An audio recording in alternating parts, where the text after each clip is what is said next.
নমস্কার বন্ধুরা, আমি সুমিত্রা। আজ একদম অন্য রকমের ভিডিও নিয়ে এসেছি তোমাদের সামনে। তো আজকে আমি যাচ্ছি মাধপুরের মনসা মন্দির। তোমাদের সাথে সেটাই শেয়ার করছি। চলো, মাধপুরের মা মনসা খুবই জাগ্রত মা। প্রথমে তো ট্রেন দিয়ে আসতে হয়, তারপর একটা টোটো ভাড়া করে নিলেই হয়। টোটো ভাড়া করে চলে আসলাম মায়ের মন্দিরে। গেটটা কত সুন্দরভাবে সাজিয়ে রেখেছে। এই মাধপুরের মা মনসার মন্দিরে কিন্তু উপরে কোনো রকম ছাউনি দেওয়া নেই, চারিপাশে গেট দিয়ে ঘেরা রয়েছে। আর এখানে ওই যে জল পড়ছে, সায়ন্ত খুবই মজা করছে। তারপর গেটের বাইরেই জীবন্ত সাপ নিয়ে বসে আছেন একজন না 2-3 জন বসে আছে।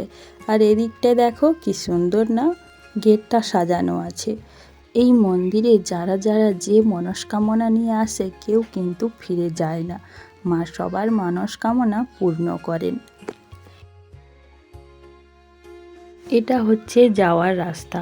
এখানে বহু দূর দূরান্ত থেকে মানুষ আসেন। রাস্তার চারিপাশে কত দোকান সারি সারিভাবে বসে আছে। এটা হচ্ছে সেই পুকুর, যে পুকুরে স্নান করলে নাকি মানুষের রোগ জ্বালা সব দূর হয়। আবার এখানে যারা যারা মানসিক করে যায় তাদের মনস্কামনা পূর্ণ হলে এই পুকুর থেকে স্নান করে দণ্ডি খেটে মায়ের মন্দিরে যায়। এই পুকুরের চারিপাশটা কি সুন্দর সেতু দিয়ে বাঁধানো আছে। এই পুকুরের জলটা না ভীষণ ঠান্ডা। আমি নিজে স্নান করে দেখেছি এই পুকুরের জলটা সত্যি ঠান্ডা। এবার চলো আমি তোমাদের মায়ের অন্তর্মহলটা দেখাই। এই দেখো কত মানুষ এসেছে দূর দূরান্ত থেকে। সবাই এসে নিজের হাতে কিন্তু পূজা করছে। এই মায়ের মন্দিরে যে যা নিজের হাতে কিন্তু পূজা করে। মাস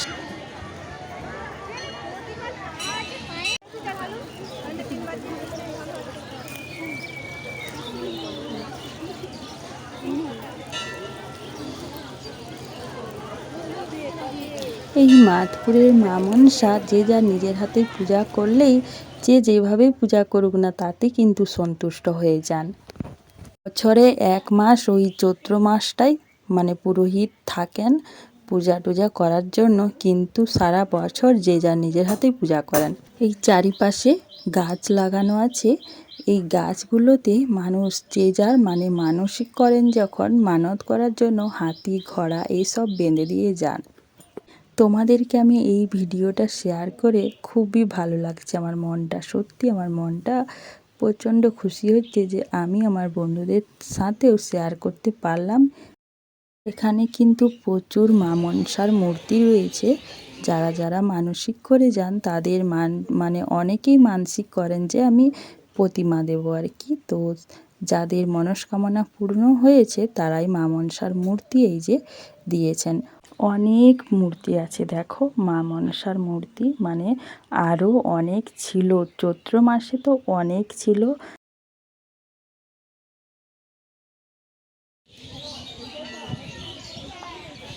আরেকটা কথা জানো তো বন্ধুরা, এখানে কিন্তু অনেকেই মানসিক করে গেছেন যে হাঁস পায়রা এইসবও দিয়েছেন। আমি দেখলাম ওখানে কিন্তু রয়েছে হাঁস পায়রা, সবাই কিন্তু ছেড়ে গেছে।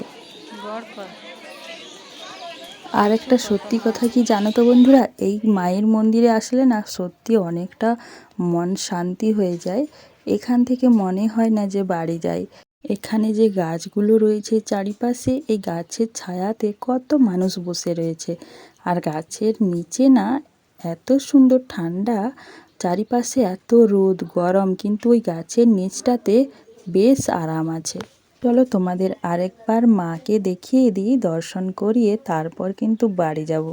আর আজকের ভিডিওটা অবশ্যই লাইক কমেন্ট আর শেয়ার করে দাও। আর নতুন হয়ে থাকলে চ্যানেলটা সাবস্ক্রাইব করে কিন্তু আমার পাশে থেকো। আজকে এখানে শেষ করলাম।